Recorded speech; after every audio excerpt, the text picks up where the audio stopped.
What are your thoughts? Because I've got a few writers for the website now. What are your thoughts on negative reviews? Because I've had some people say that you shouldn't publish negative reviews because it's not good for the musician. But if the writer generally doesn't like the music and can justify why in a constructive way, is that okay to you? Oh, definitely. It's called music criticism. I mean, you know, one thing most people don't realise about journalists, and it pissed me off no end, was that the journalist's responsibility is one, ethics, code of ethics, and the truth, and then soon after that is the reader. It's the reader. It's not the industry. It's not, you're independent. You can't be pulled off. You are an independent thought process and an independent voice.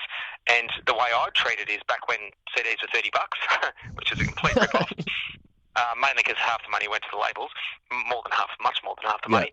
But basically, I was warning the readers. If I copped a bad CD and I thought it was crap and there were better ones out there, it's like it's survival of the fittest.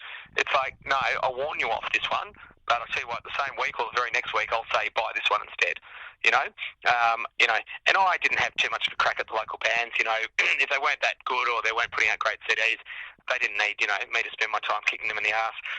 But if there were some big, high promoted bands coming out of, from multinational labels from overseas, and I didn't think it was much good, and people were going to buy it just because of the flash marketing, I'd go out there and warn them and say, this is 2-star review, this album's crap, don't waste your time. And often say, go and, there's much better stuff here.